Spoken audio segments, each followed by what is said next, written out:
sense of what is going on. We have public affairs analyst Dayo Lumuagu here. Dayo, good morning. Good morning. Good to see you. Always my pleasure. Great. Thank you. And we have lawyer and public affairs analyst Bosun Osifowora. Bosun, good morning. Good morning. Good to see you. Pleasure. Great. Right. Now, we have seen repeated attacks on INEC offices in parts of the southeast, police formations, not just in the southeast, but in other parts, a few other parts of the country. We've seen attack on the courts and so on. These are all institutions, one way or the other, that hold what we call our democracy and our country together. These are some of them. And when they constantly attack, I wonder what the agenda will be here. Although we are not in there, but we sit down to see the trend and analyze whatever is going on. Dayo, let me start with Dayo. You see, clearly, talking about the agenda behind all of this is, I think it's difficult to pin down. But I think ultimately is like an assault on the government, is to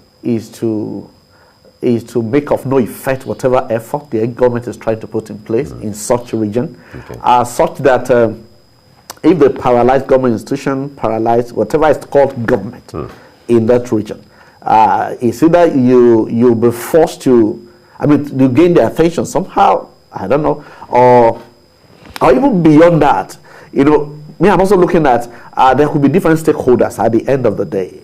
So it's something you need to critically analyze, look into before. But whatever happened, I think the attacks, no government will ultimately fold their arms and be looking at what is going on, because it's a direct assault on government. It's a direct assault on established institutions. All right, Bosu, how troubling it is that when some of these things are happening, it happened 1, 2, 3, 4, and it's happening without, they have their way.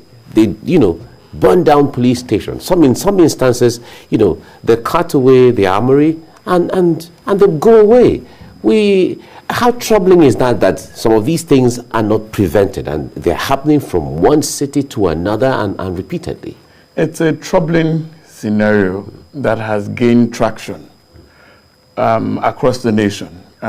If you look at the aftermath of the NSAS, after the whole Lekki thing, you saw people were agitated, and the next thing they went on a destroying spree, and it was an horse versus them kind of mentality that they feel they're being oppressed by the government, by those in power, and then the best thing to do is to cut your nose by to spite your face. But it's an unfortunate situation on the part of those unleashing the mayhem. It's very unfortunate because you're fighting without direction. I have said this countless times everywhere I went, that I met two guys, one from the east, one from the west. And I asked, okay, this is your new nation that you're going into. What is it going to look like? They said, when we get there, we will find out how it is. I'm like, you're heading towards Libya.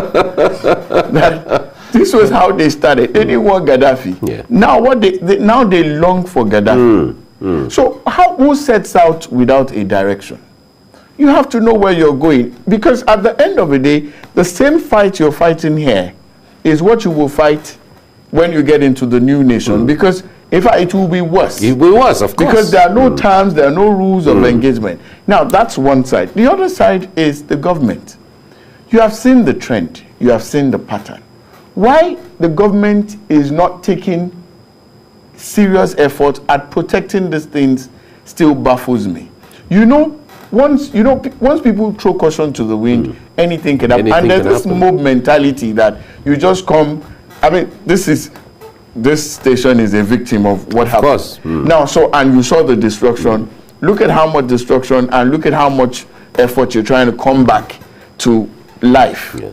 Now, government is watching these people. I don't know, intelligence gathering in this country has gone south. Because you know, okay, now there's a riot coming up. You can see the agitation. There's tension in the land. The slightest provocation will warrant, you know, wanton destruction. So why don't you place security men at strategic points to protect these things? Because at the end of the day, if we destroy all the institutions, we will be the worst for it. Yeah. So that's it's like taking us back to the state of nature, where life was really brutish and really sad. All right, now Dio, Nigeria, a lot of people have said we've never had it this bad when it comes to security. From their own analysis, from what we have heard, they are saying before you can prosper in economy, prosper in politics, prosper culturally and all of that, security has to be there first. You have to feel that you are safe, you are secure, then any other thing, from tourism and all of that, then all those things can sprout. So, having challenged this much in security that is leading to other things, they're saying we've never had it this bad. Where did we really get it wrong? So I think, I mean, clearly we never had a really bad as it is today. And we're talking about security challenges. I mean, whether in the southeast, whether in the northeast, in the northwest, in the middle belt, everywhere in the country, even in the southwest. Yeah. So the whole country is plagued with, by insecurity now, and like never before. And but for me, you see, it's not something that happened just yesterday. Overnight. I mean, it's been there. We fought a civil war, you know, issues here and there, riot in Kano, here. You know, it's been there all along. But for me, to the extent that people have a right to self-determination, to the extent that people have a right to determine what they want, they don't want, I think the government over the years, and in particular this particular administration, played into the hand and fueled whatever we see today. True. You came in 2015, for example, and you told us you belong to everybody and to nobody or something like that. And people begin to watch. You see, it's in this same country that a President Yar'Adua stopped the agitation in the Niger Delta without shooting one bullet. And everybody laid their arms down. Yeah, you tell me their son was the vice president. Yes, I understand. But even at that, not one bullet was fired. And they laid their arms. Why? Because they saw the body language of the president, that he was sincere. The man told them, yeah, I'm here, and by coincidence and all that, not necessarily because I won this election, but let's work together in peace. So I think ignoring the signs all along, and you think at any moment you can crush them. You see, ultimately, when people begin to feel they are being pushed to the wall, regardless of whether whatever they're agitating for is right or wrong, that's a different thing. But when they begin to feel they are marginalized, I mean, they look at the position, the appointment, and it looks like it's going one way, and not even this way. You see, when they begin to feel that they don't belong anywhere, you cannot avoid. So when you make people to feel their life does not count, then they don't mind if they lose their life. Okay, in trying to defend their life. As far as they're concerned, they don't have it, so they don't lose anything. So I think somehow this government fueled whatever is happening now, although we have had a history of security issues, but it's never been this bad. And now we are so stretched that where were you were talking about policing or putting military or whatever, where would they get them? So you put military, some police in every government institution or establishment or something. It's almost difficult. So even you walking on the street, who is policing you? Who is watching you? I mean, you see broad daylight on your roads here. They break your vehicle. They catch whatever they want to cut away with, and nothing happens. I think it's really bad, and I guess they somehow, I don't know, but the government need to arrest, not necessarily by brutal force, but somehow, maybe by dollar, maybe it's still going to work. But clearly, I think the government for whatever is going. All right. But so one would say if this is going on and the government is saying we are on top of the issue, the government is saying we will deal with criminals, the government is saying we'll put an end to this, the government is saying we'll ensure this doesn't happen, the government is saying Nigeria has to remain one. Whatever it is, we're going towards a direction. We're going to deliver 100 million jobs and lift people out of poverty, whether people like it or they don't like it. All those promises are out there somehow. But practically, really, on the floor, on the streets, in the houses, and all of that. People are feeling this pinch here and there. So they feel that all the promises are not necessarily translating to, the hope that they expect. If this continues, especially with the extreme of burning police station, burning INEC offices and all of that, what kind of scenario can play out? What implications do these have? The implication is there will be no country again. Wow. If I burn down my house, where will I come back to rest? And that's one. So it will be a case of Achebe's book, There Was a Country. We will cease to exist. That's just it. Because if you destroy your institutions, you are practically collapsing all the pillars that support your house. At the end of the day, you'll be destitute. There's nothing. And we've seen it. We saw what happened in Liberia. We saw how Rwanda panned out before they came to this. And all the signs that we are witnessing now were the things that happened in those places. Fine, you have different tribes with different, agendas and agitations, and they were not properly managed. I think that I was saying something earlier that beyond force, there are other ways of managing. At least we all have homes. There are times where you use the cane. There are times where you call your child and come. This is not how to do things. See, we have to protect this family name. This is how we go. Everything is not force. The president came out and said that those who didn't witness the war are the ones shouting. They didn't see the war. They didn't know how the thing panned out. But you don't have to face them with another war. You don't have to face them with force. You can call them. What happened to national reorientation? You could call them and tell them, there are people there, they have older ones who have seen these things. Nobody wouldn't even want a repeat of it. Want a repeat of this thing. So nobody wants war. The people shouting for war don't even know what war looks like. At the end of the day, in a war, there is no victor, there is no vanquish. Everybody, we go back to John Pepper Clark's the casualties. Everybody will become a casualty in the long run. But this is it. I think the government needs to sit down and first get its acts right. Force is not the only way. You don't, like Yoruba, they say that you don't use fire to quench fire.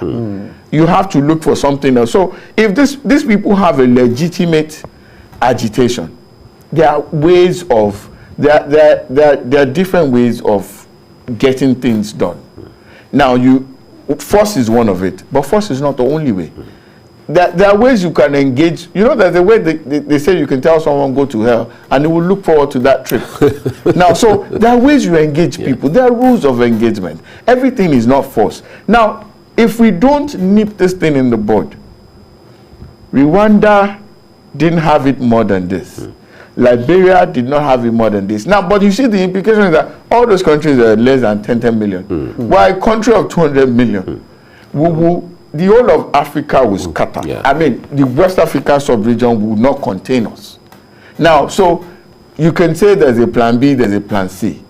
But you see, beyond that, we will disrupt a lot of things. It can scatter the world. It looks like we're making so much noise about it. But the fact is that if anything goes wrong with this country, if this is not managed, look at it. There's agitation in the southwest, south now. They are coming up again.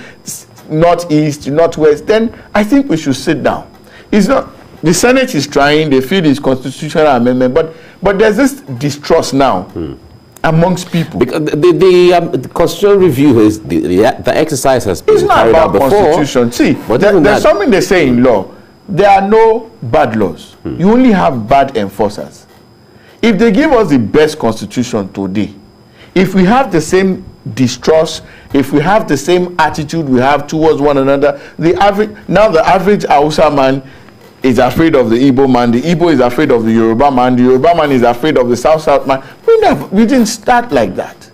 Once upon a time in this country, you leave your home. We look forward to, I'm Christian, I look forward to Muslim festivals because we'll go and eat meat, they'll give you money.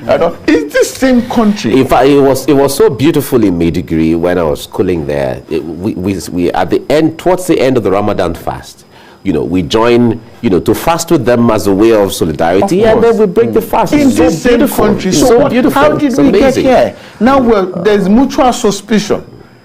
you just suspect the other person. Meanwhile, everybody just wants to go about his own life. It's the politicians that are dividing us. People, I have Yoruba friends who are married to Igbo people, so will I start suspecting my wife? In this same country. Now, the last time I was here, I said, see, let's stop comparing ourselves to other clients. That's what we used to do. Now, let's compare ourselves with where we were coming from. Once upon a time, it was not like that. So how did we get here? If we don't get our acts right, if war starts, nobody will win. Nobody will become the victor. Everything will burn, and we will be the worse for it. So we have to do everything to prevent this thing. Let's engage one another. It looks late, but one thing I'm sure, force is not the way out. There's a place for force, but there's a place for engagement. There's a place for dialogue. It is not constitutional amendment. Our problem is not the Constitution. Our problem is the distrust that has built up over time. So we need to sit down. How do we go back to where we were coming from? How do we eliminate this mutual suspicion? You suspect the other tribesman. We don't have problems with our tribe. NYSC is a pointer to that. I served in Sokoto. It was a peaceful place. I don't have a problem. But you see, these politicians are the ones creating the divide. And the earlier we face them, the better. They are the same ones who will shout that we need restructuring. They are the same set of people who are opposed to local government restructuring. They are the same set of people. The courts are still on strike. And what is the agitation? Give us our money, as the Constitution has said. Is that a problem with the Constitution? No. It's a problem with the enforcers. So that's where we are. So I think we need to look at the people who are ruling us, and we need to take a second look and address them that they are not acting in our best interest. All right, Dayo, before we go, if steps have to be taken now, where do you think we should start from in looking at all of these issues that are bedeviling Nigeria from all directions?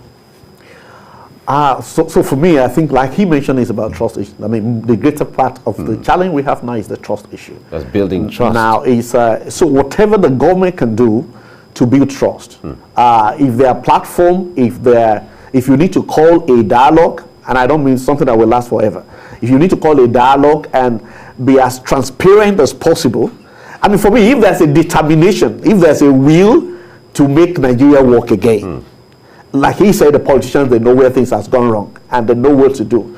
So if this government decides to, I mean, we're at a crossroad. So if they realize, like many of us realize, and really want to turn things around, you see, it's about dialogue. Somebody calling for Oduduwa Republic, somebody calling for Biafra Republic. You know, they are not. It's not about that itself. It's because they feel that they don't belong here. So until you begin to put, policies out, until you call for a national dialogue and let them have a feeling that they belong, and going forward, let them begin to see if there are things that need to be changed, restructuring, whatever you call it. Is it a new constitution that the whole country think they want? And let them look at it critically. If that is the way to go. But to think it's going to be by force, especially if they see that you have not been that forceful with some other region when it was going on there. And now it's the turn of another and you're being this forceful. Senator Sani was talking about the deodorant and the insecticide scenario. All right, we have to leave you here now. Thank you so much, Dayo Lomuagun, for coming on the program. Really appreciate you. Thank you. So and Bosun Osifowora, thank you so much for coming. Always a pleasure. Thank you. Right.